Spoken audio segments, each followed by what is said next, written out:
Good afternoon, everyone. Let me use this since we're taping this. Again, good afternoon, everyone. Good afternoon. So my name is Keith Durbin. I'm the Chief Information Officer for the Metropolitan Government. Almost 2 years ago, Metro was issued a challenge that altered the way that we think about technology. Since then, over 75 community members have spent hundreds of hours preparing for today's meeting. On behalf of Mayor Megan Barry, the members of the Connected Nashville Working Group, our co-chairs, and our work group leaders, I want to welcome you to the presentation of the draft recommendations on how we can use technology for the benefit of our residents and visitors. We would like to start today by sharing a little bit about the background for the initiative, what we mean by a smart city, and our process to get to this point. When we began this journey, we had the goal of building on Mayor Megan Barry's vision to use technology and data to enable sustainable growth for Nashville and Davidson County. This vision was sparked in 2015 with the opportunity to develop a vision statement as part of the U.S. Department of Transportation's Smart City Challenge. Developing and submitting this proposal laid the foundation of what we will share with you today. While we did not win that DOT challenge, in May of 2016, Mayor Barry convened a working group of community leaders from within metropolitan government and local nonprofits, private businesses, and academia, and gave them a couple of tasks. First, many organizations within Metro government have conducted and developed community-based plans for sustainable progress for Nashville in specific arenas. Nashville Next is an example around community growth and development. In Motion around transit, Plan to Play in our park space, and so forth and so on. Our working groups identified these plans and their vetted objectives and looked at how those key objectives could better be met through the use of technology and data. The second task for those groups was to take those identified goals or objectives of those community plans and look globally for ideas of how other communities are going about meeting similar goals in their communities and what technologies they employed. So once identified, these selections of opportunities and then how others were meeting those opportunities were pulled together into the set of recommendations that we're going to be delivering today. Thus, these draft recommendations are based on local vetted community plans as well as global best practices and experiences. They represent our ideas presented to you today for a smart city framework. This framework is represented by our newly developed Smart City Mandala, a visualization of 6 broad dimensions of smart city life, as well as 21 individual strategies that cross metropolitan government that are divided, again, by those 6 dimensions.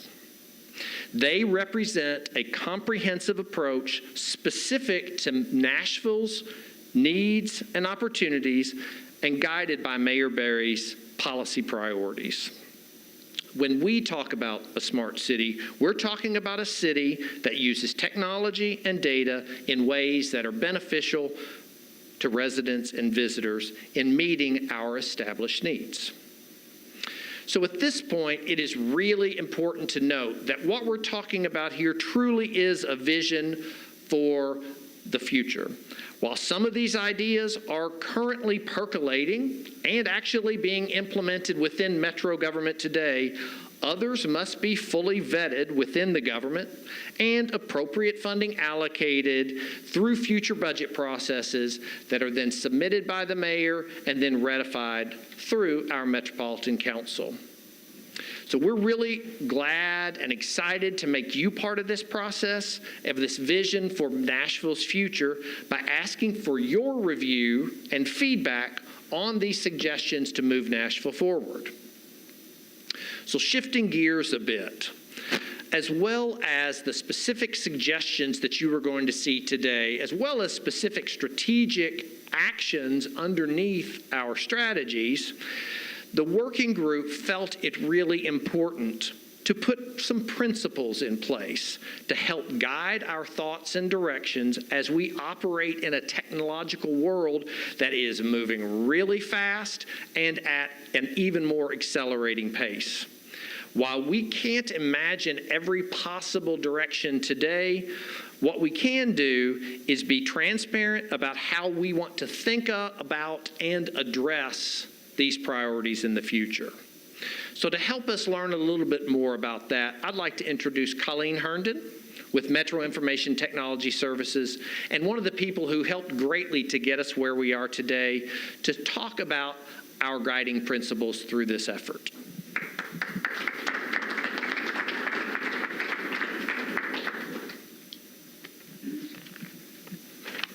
Afternoon. So we know that the work to develop smart city strategies is going to continue beyond this document, so we wanted to apply a set of guiding principles to ensure that the needs of the citizens remain at the forefront during any future development. The way to make sure that citizens are protected and prioritized is to view any potential planning through the lens of these guiding principles.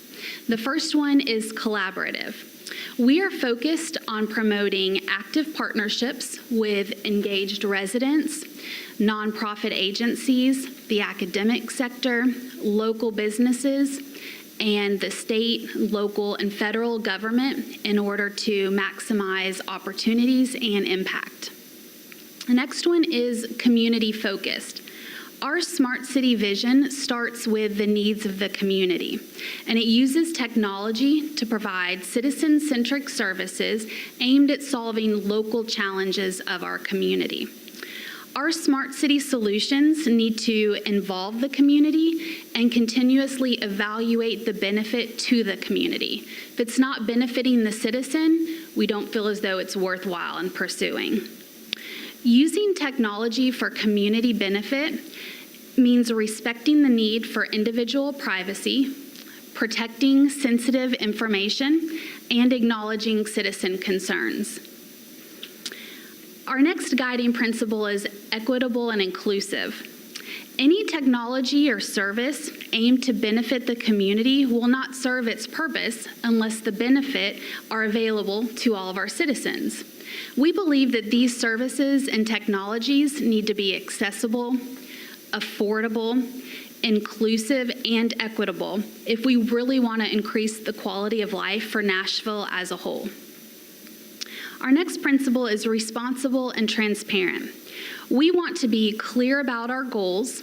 We want to be transparent in the actions that we plan to take to achieve these goals. And we also want to be responsible and beneficial with the use of our information that we gather. For us, it's important to foster a government that is open, transparent, and accessible to all citizens. And the last one is sustainable and resilient. We're focused on sustainable strategies that can adapt to changing community needs over time. Our goal is to design for endurance over the long run with the ability to be adaptive and manage inevitable change. Any step that we take to use technology and data to improve the quality of life for our residents should be guided by these principles. Our committee leaders are here to share more with you about our approach, and in a few minutes, we'll invite them to join us for a moderated discussion on these draft recommendations. First, I'd like to introduce our moderator. Brian Huddleston is a co-chair for Connected Nashville. He's a veteran technology leader. He's a technology workforce development advocate and the former CEO of the Nashville Technology Council. Welcome, Brian. Thank you, Colleen. I want to say what a pleasure has been to co-chair this. So, Keith, thanks for coming to me and asking me to participate with it. In 2014, early 2014, I had the opportunity to visit Montreal and spend some time with the mayor who was up there. And they talked about their vision and the execution that they were doing on their Smart City initiative a few years ago. And when I came back, I had some time to spend with Keith and talking through that, and just really got energized about what the potential could be here in Nashville for a similar strategy. And if you look across the U.S. and across the nation, a lot of cities are investing in this now because, as we know, if we can get on the forefront of technology and use it to our advantage, it helps us make us more productive, be able to use it for the betterment of everybody who's here. And so as part of this process, best practices were studied both locally in the U.S. as well as globally, and we applied that knowledge. And so taking the experience that others have had and putting that with the context of what that means for us here in Nashville, and that's the process that this group has been through. So our committee leader, I'm going to lead us and our committee leaders to come up and talk to you about the process that we went through on each one of the divisions of the mandala that Keith talked of. So I'm going to introduce everybody to come forward. They're going to come up here, and then we'll get kicked off. First, Keith, CIO, Nashville Metropolitan Government. Next is Mary Beth Eichard. She is the Transportation and Sustainability Manager at the Office of Mayor Megan Barry. Next, Peter Westerholm, Policy Director with the Metropolitan Planning Organization. We have Dr. Fallon Wilson and my co-chair. Now, Dr. Wilson and I got to spend almost every week together on this process. And if you haven't been around Dr. Wilson, she has got a lot of passion and energy. So I'd encourage you to spend some time with her. In addition to co-chairing this group, she is also co-founder and CEO of Black Tech in Nashville. We also have Chris Cotton, Director of Business Growth Initiatives at the Nashville Area Chamber of Commerce. Laurel Creech, Assistant Director of General Services Division of Sustainability. And I've got every seat up here filled, so I'm good. So Keith, we're going to start with you. As the committee worked through the investigation and all the research, we've identified 21 strategies. But when we started, each one of these divisions had, I think the very smallest one had just 20 strategies in that. So there was a process to take all of the good work that's been done and boil all of that down. Can you talk a little bit about that process and how we got to where we are now? Yeah, what was really key was that as we went through this, the focus had to remain on what our local goals were. So there are lots of planning documents, lots of great work that has already been vetted by the community. So we didn't want to recreate any wheels there. So then as we identified those on a large scale, we also looked at what was being done successfully around the globe that matched those needs. So the key was not for bright, shiny objects or technology for technology's sakes, but really whittling things down that would provide the biggest bang for the buck and help us meet the goals the best way we could. Those are what made it into the final document. Yeah, I know there was a lot of work involved in all that and working with everybody to pull that out. So you guys ought to feel pretty proud of taking many things and boiling them down to something that makes sense for us. We're very proud of that. However, the committee was 75 members of the public and dedicated community members, but there are other ideas and there are other strategies. This is why we wanted to have this period now of community feedback. There are lots of good ideas in the community. We want to hear them. One of the interesting things that we did is, in order to help direct and keep the conversation neutral from a technology perspective, we actually were very considerate in that we did not invite technology company representatives to sit on these boards. Rather, we used average community members. So now this is the first opportunity where we will have our technology community that is very smart, very savvy, to weigh in as well. So we expect to hear some more things, and we'll again go through this same process of looking and evaluating against our larger goals. Yeah, it's been great. Mary Beth, Keith had talked a little bit about this being a mayoral initiative. Can you talk about how this has grown from its original vision and the connection between this initiative and the mayor's priorities? Yeah, so when the mayor first came into office, the previous Obama administration had put out a Smart City Challenge, as Keith mentioned, to cities across the country that was going to award communities federal funding to explore how new technologies were influencing or could influence the transportation system, particularly in urban environments. And so Nashville put together what we felt was a highly competitive challenge application. And another one of the things she did when she came into office was she resynced a lot of our traffic signals, putting what we thought was future-ready technology if those corridors were to for example, receive transit signal priority in the future, or be outfitted with fiber to welcome autonomous vehicles. It was a means to help solve our traffic congestion problems, but it was also, thinking about how to integrate technology into our transportation system. So when we applied to the Smart City Challenge, we established a working group of a lot of metro departments, the Tennessee Department of Transportation, our MPO, and others, and really looked at a handful of things. We looked at parking reform. We looked at working with our local automotive manufacturers on what an autonomous vehicle or driverless car pilot might be.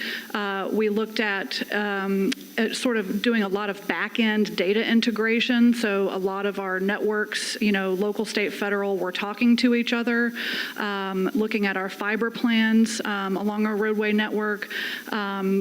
And so really it was trying to establish a vision, because we're sort of at a point where once autonomous vehicles come online, it'll be a little bit like the transition from when we went from horse and carriage to vehicles now. So I think Mayor Berry wanted to be a city that was on the forefront of those technologies and making sure that we're ready, particularly from an urban environment. We also saw it as an opportunity, hopefully, to shore up some holes in what we know about our transportation system through data. For example, we've invested an incredible amount of resources in counting cars over the years. We know what our vehicular traffic patterns are and how the roadways function for cars, but we're not doing a whole lot around, for example, counting cyclists and pedestrians. We've had an all-volunteer effort around that, where we just put volunteers out on the street corridor to count those modes, but technology can help us get a better idea on how people are using our streets so that we can plan for them accordingly. And then we're also, because we're not a very dense city, we're getting ready to make significant investments in our mass transit system, looking at fixed guideway transit, but we're still going to have, first and last mile connection problems, especially as our senior population ages, and so looking at technology to move people to and from those transit lines. Data is increasingly important, particularly as our city is growing really quickly. For example, what can our building permit data tell us about where we need to perhaps acquire a new parkland so that people continue to have access to green space, or where to program our affordable housing investments through the Barnes Fund. So the data that we need to make those type of investments is only as good as the data that we get. And so IT really needs to be at the table on every aspect of what we're doing to make sure that we're accommodating growth in a sustainable and equitable way. I think that's really good background for all of how we got to where we are right now. So I'm going to take a few minutes and go through our committees. And Peter, I'm going to start with you. There's certainly a strong connection between what the Metro Planning Organization is doing and the work that we've done with the Smart City Vision. Can you talk a little bit about your committee's approach and the Mobility and Transit Committee, which is the Mobility and Transit Committee, and how did you guys get to your strategic direction of where you are, of what we have up here today? Thanks, Brian. The Mobility Subcommittee, we were very fortunate in that of the roughly 8 or 9 plans that we were really tasked with reviewing, the representatives of our committee, whether it be people that work for MTA, TDOT, the MPO, Metro Council, the Chamber, we had each been very involved in the creation of these documents, so we knew them very well. We were able to go through and pick out the elements that we knew could be enhanced or completed through technology. So we came up with the ideas based on those documents that we were already very familiar with. And we came up with the ideas, we started figuring out what were the general themes, and we found that there were a couple of big ideas that we thought made sense to look at everything else through. And the short version of that is that there's really 2 main ways that we thought about how technology and mobility work together. On the one hand, you think about how can you use technology to improve the efficiency of the existing system? And the number 2 is how do you take all the information and make it available to individuals so they can make better choices for their transportation decisions? And we use that as our basis for examining how do we want to craft the different strategies that came out of these different plans. And we knew that technology is starting to impact every single element of mobility, whether you're talking about traditional mass transit to trip planning, either through Waze or Google Maps. We know that bike share has been something that's been transformed and really made available through technology and bike share apps. Parking is something that's become something that's been vastly transformed through through technology. And so we know that even as connected and autonomous vehicles are going to become an increasing part of our conversation, every aspect of how we move around a city and a community, as people, as goods, as everything else moves around, all of those will be something that we can influence or impact through our strategies around technology. So to walk through a couple of the ideas that you'll see behind me, if you have to twist your head a little bit, then you may have, or the light green bluish one. The first of these, so I don't have to look too far behind me, was the implementation of a multi-purpose mobility platform. And what we mean by that is what platforms are out there we can put together that are going to be accessible to people to help them make better transportation decisions. And we've seen the transformation of technology just in the idea that 10 years ago, very few people had a smartphone. Now, 80% of the population does. 5 years ago, not many people had heard of Lyft or Uber, and now almost everyone uses them on at least a somewhat frequent basis. So we know that these have great potential to allow access to more and more places for more and more types of trips. So the platform idea is something that has been discussed among a number of departments and agencies, but we really wanted to focus on that as one of our strategies to figure out how can we help ensure the creation of a platform that crosses different modes of transportation and has seamless payment capabilities as a rider or user goes from one mode to another at various parts of their trip. The next one we looked at was expand and prioritize advanced vehicle technologies. As Mary Beth mentioned, we know AVs and CVs are going to be coming out on the roads more and more. And so how do we make sure how we think about our infrastructure impacts, whether that's for pickup, drop-off, curb management, other elements, how does that impact the flow of people throughout different environments within the urban and suburban parts of the city. The third piece was the parking experience and how can we help people take advantage of improvements of technology for their parking experience. We have lots and lots of parking in Nashville, for instance, but we don't have many ways to really share with people where that parking is.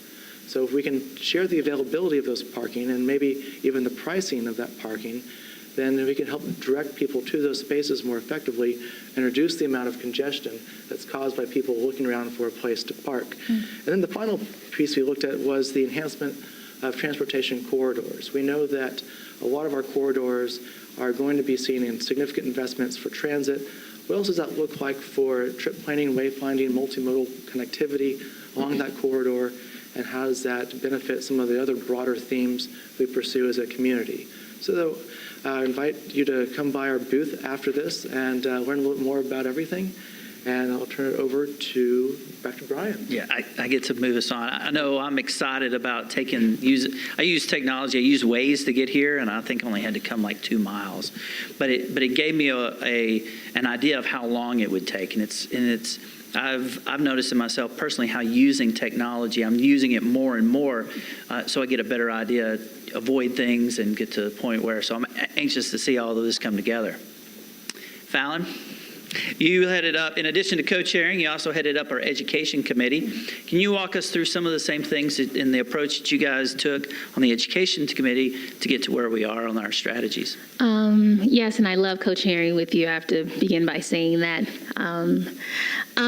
Because of all the dimensions up here, I deal with the human capital part of smart cities. And because of that, we have to be very intentional how we built that committee. I think I may have had 25 individuals on that subcommittee, and I know it probably drove Keith a little crazy because I wanted to ensure that we had representation from our university systems, whether it was Vanderbilt or whether it was TSU, Meharry, whether it was Trevecca.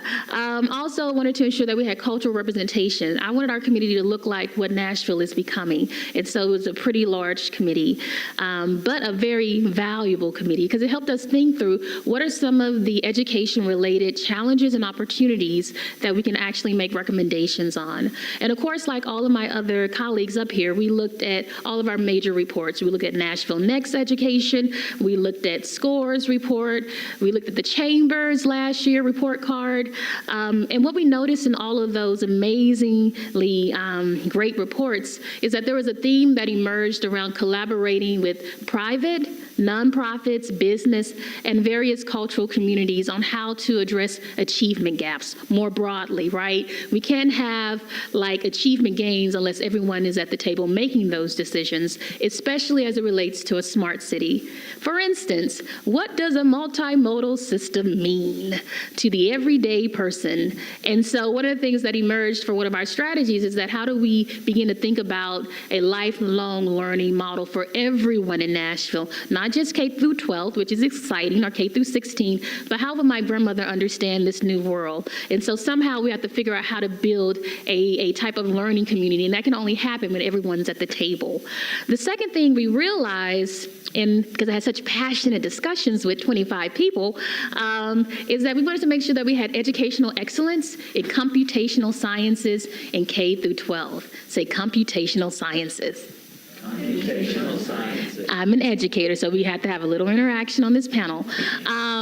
And that's a big thing because we know some of the challenges there. However, our mayor is utterly committed to this new infrastructure with the investment of monies into STEAM for all of our middle schools. Can you imagine being a 7th grader with Discovery Ed, learning about science, and then knowing what academy will match those skills that you've actually cultivated in middle school because we had STEAM in every school, right? And so the city is on a good track in that way. But because we had a diverse committee and everyone had a very passionate commitment to issues of equity, we had a lot of conversations about underrepresented communities in tech. Actually, countless conversations on that level, which was good because one of the things we realized is that we want to disrupt the pipeline that says that women can't do tech, that minority communities can't do tech, and differently able bodies can't do tech. And so one of the things that we have pushed, as you would see in the education section, but also in the various parts of this entire committee, as a co-chair, I could say that, we have talked about equity. And we talked about inclusion.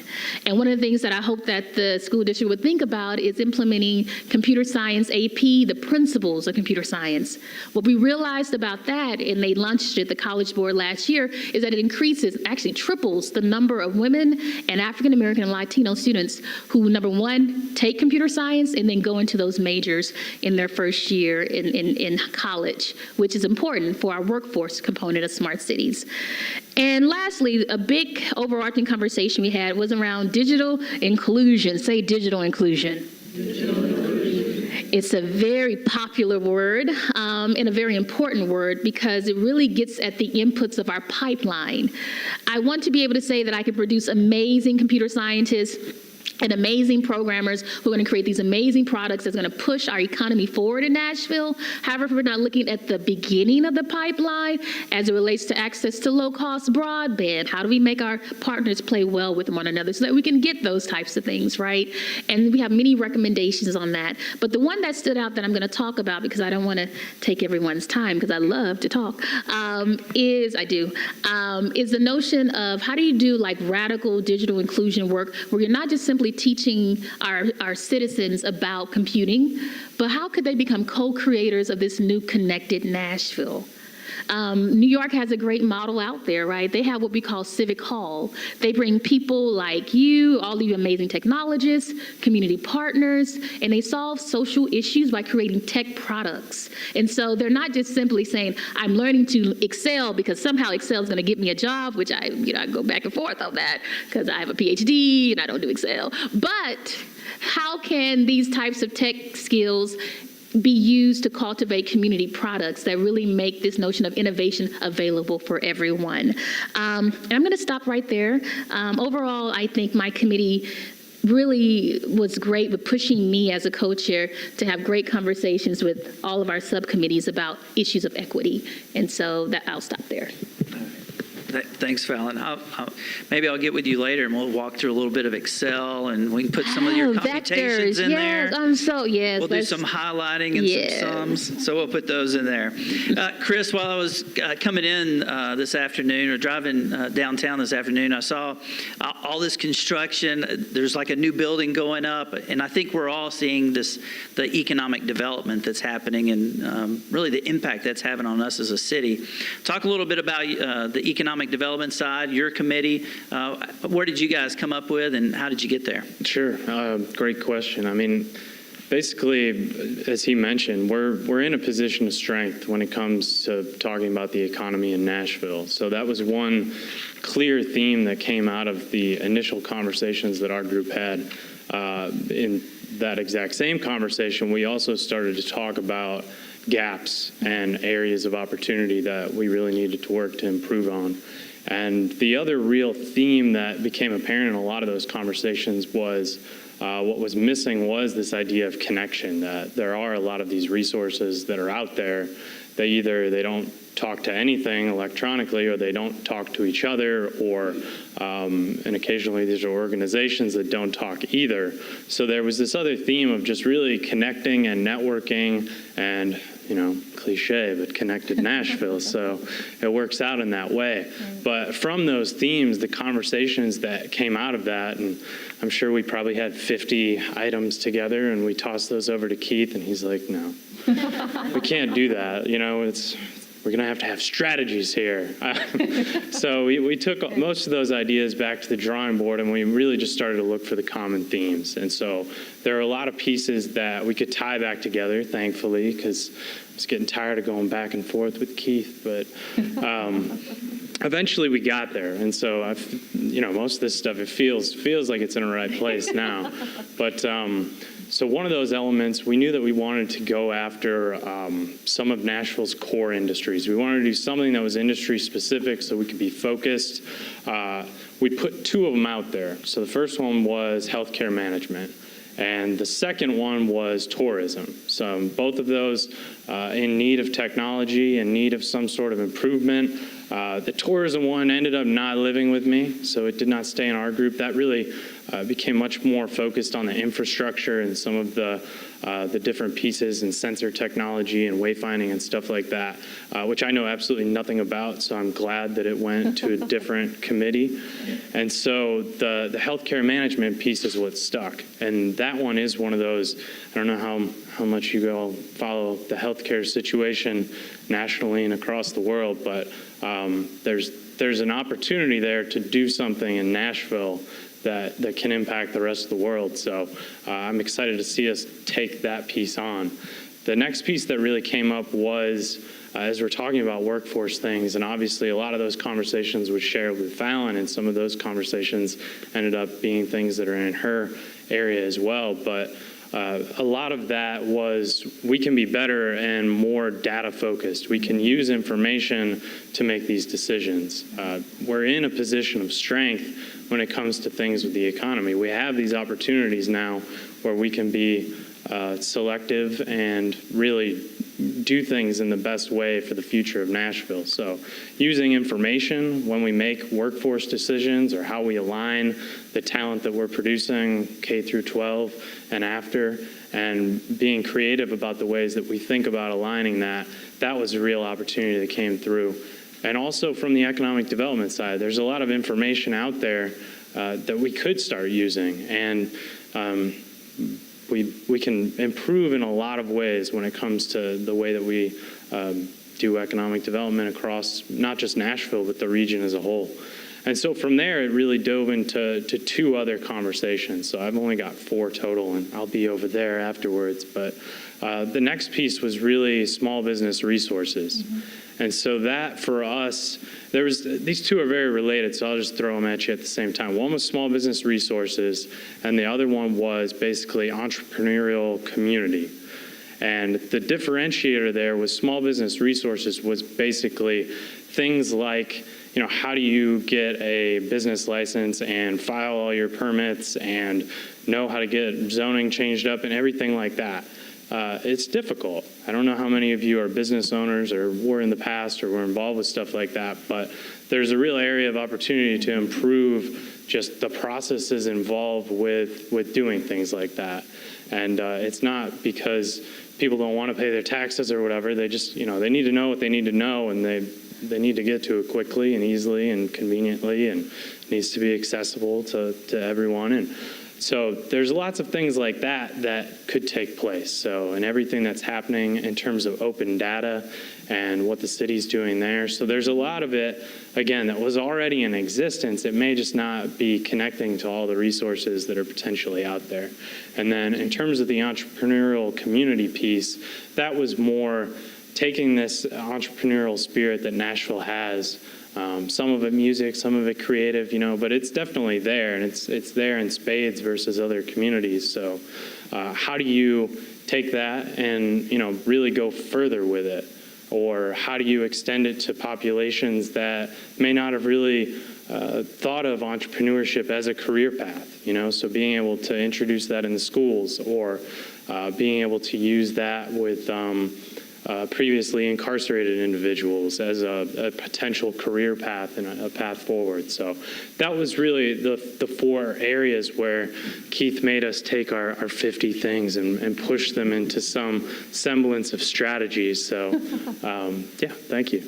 Yeah, you talked about data and using technology, and coming from the business world for so long, companies have been using data technology to help move themselves, and that marrying of how we use that as a community, from a Nashville perspective back into them, which is kind of funny because we're using what's been done to also go ahead and build the economic development side on our end in a really smart way. That's great, Chris.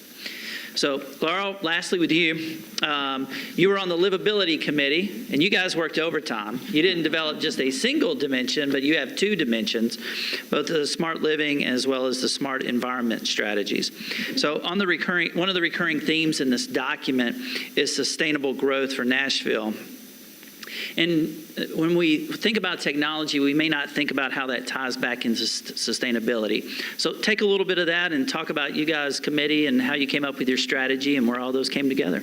Well, Brian, if you go back 20 years, technology was the enemy to environmental sustainability because we consider technology as energy hogs. And boy, has that changed, because now technology is certainly our friend. We certainly can't manage, we don't measure, and technology is the key to that. And so as the tides have changed in terms of our ability with technology and the innovations around it, we've embraced it. And I'm thrilled about that. So here in Nashville, sustainability is extremely important. We're very fortunate that Mayor Berry is supportive of a sustainable future. for all of our living beings and all of our planet. And we have a livable Nashville plan, and I was fortunate to be able to serve on that committee that outlines a set of strategies and recommendations for a more sustainable community for all. And through that, there's many different measurable strategies. And I keep saying measurable because that's one of the keys of technology, is to be able to track and measure, really to benchmark and to see how you can make improvements in that area. The other thing I wanted to mention that's really important, I know that Colleen had mentioned this about resiliency, and resiliency is not just about bouncing back from stressors and shocks, but it's about bouncing back better. And we as a community can only bounce back better if we have those systems and infrastructure in place to manage where we were and where we can be. And we can even do scenario planning to help us be more resilient when those stressors and shocks happen in our community. So with those kind of underlining factors, we came up with the environment, some different things. First of all, a fairly unsexy topic is about the built infrastructure, the buildings. And believe it or not, this building is like a living, breathing thing. We actually have a monitoring system upstairs that is monitoring our oxygen level in this building, our exact temperature in this building, the lighting levels in this building. It's really the heart of this building. And now with technology, we can flip the switch and change that in just a moment. And we can track the consumption and the emissions of this building and even this room because of technology. And because of that, we have opportunity to really be able to follow and track what we're consuming, how we're consuming it, and how we can reduce it. And as you all know, reducing energy equates to reducing money. And everybody wants to do that. And so why not? And why not be transparent with the information you have about your buildings? These are living, breathing things, and let's together try to accomplish that goal. We recently did a greenhouse gas emissions inventory for our city, and believe it or not, our built infrastructure contributes over 50% of our greenhouse gas emissions, which is a significant amount, believe it or not. And so that is a great area that we can truly focus on, is to drive in energy efficiency, drive in renewable energy resources, and really reduce that energy footprint for our community. The second piece also lives into what we call a vital community, is us, our humans, our community, and we want to make sure that we have high air quality and we really conserve all of our resources and preserve them as much as we possibly can. And a lot of that relates to open space, and we want to have as much green infrastructure, not only for the planet and our oxygen and all that benefits that green space opens for us, but for us as human beings and how we can foster and complete us by having that green space. And once again, technology is an extremely important part of that, because we have indicators of air quality, we have gauges of water quality, we have tree canopy analysis, we can figure out what tree can grow where, we can do modeling to see when that tree gets to its height and growth, how much water it's going to conserve, how much oxygen is it going to produce, and how much green infrastructure and water mitigation is it going to provide. So all of that is technology at our hands.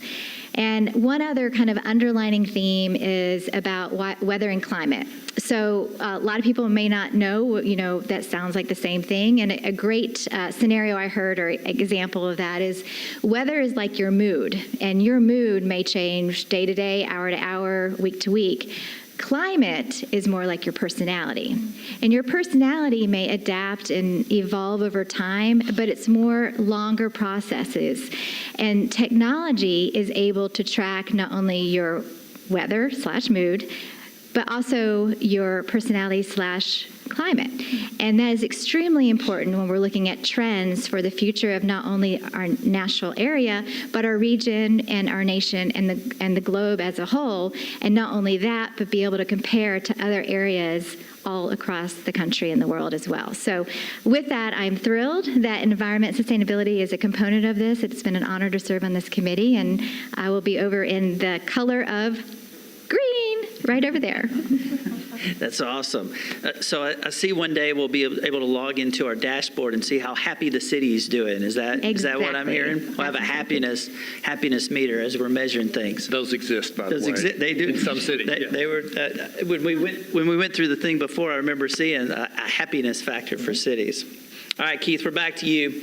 I've been in IT for a really long time. I've heard IT governance forever. We have some governance structure across all the things that we're doing here. Talk a little bit about the governance structure and what it means to the process of our strategies. Happy to do so, Brian. But first off, I just want to say, do we have a great set of committee members or what? This has been really awesome. exceptional. You guys are great, and the entire working group was like this. So the yellow section is around smart governance, and so it's really broken into two components.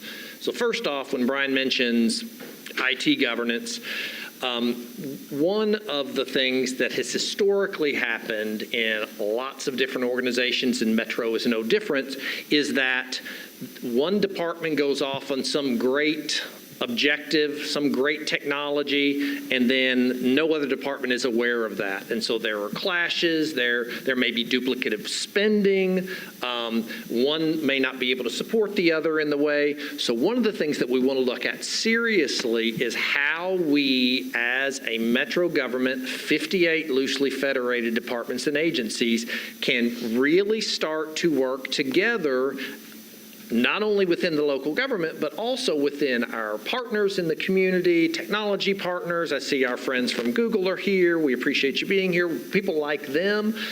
Freddie O'Connell, our council member who was on the committee, is here as well. How we work with our council to make sure that the left hand does know what the right hand is doing, that we can coordinate, that we're directed toward goals that we all have taken part in, and to reach those goals. So there will be at some point further discussions on exactly what that looks like, because no man is an island, no department is an island either when it comes to this kind of stuff.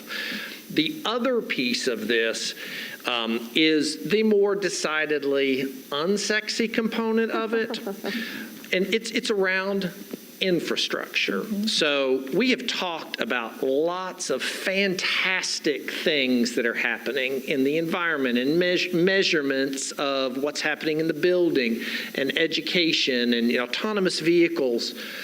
Well, guess what? If you don't have a communications infrastructure, so the signals are traveling around, if you don't have those sensors that are out there in the public and in buildings to monitor the heat and the light and the oxygen level, if you don't have the capacity to measure data, and then once that data is measured, to hold it and then to analyze it, you're not going to be able to react to what may be great information. So in the yellow section, you see things like promote a data infrastructure, promote a sensor infrastructure, which Internet of Things is a huge component of smart cities. What am I missing here? The data infrastructure, communications infrastructure, sensor infrastructure, and then more importantly, because we are not a business, we are a government, a citizen engagement infrastructure. How do we institutionalize getting feedback early and often from our community so we are really listening to them and it's not a bunch of talking heads up here making decisions? So things like Hub Nashville, which was on my first day on the job, the mayor said, we need a way to provide a one-stop opportunity for people in our community to submit issues and problems without having to know their council person, without having to have previously worked with someone in public works on that pothole. One spot they can go that is available not only to people they've dealt with in the past, but also other communities. So our Hispanic community, people, the underserved communities, how can we do that? Hub Nashville went live last week. It is a huge part of this initiative.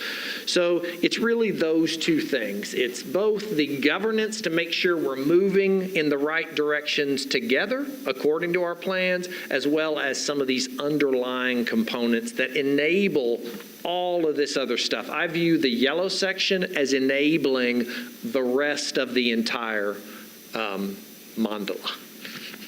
I think it's great because if we sit in silos and do each thing on our own, then we don't really we don't really move the ball forward, but if we're thinking about it as an overall, within each side of the departments and someone looking at that and really putting that forward, it really helps us all move ahead and actually saves time, money, effort on all their behalves. I don't know if you guys have heard throughout all this, but I've heard the word community and community engagement quite a bit. Have you guys heard that about listening and having that in there? A lot of that has been led by Dr. Wilson. So Fallon, talk a little bit about how we got community, and Dr. Wilson's going to finish us off here. This will be our last question, and then I'll turn it back over to Keith. But Dr. Fallon, talk a little bit about how we really wanted to make sure we did something for the community and had all of them in mind.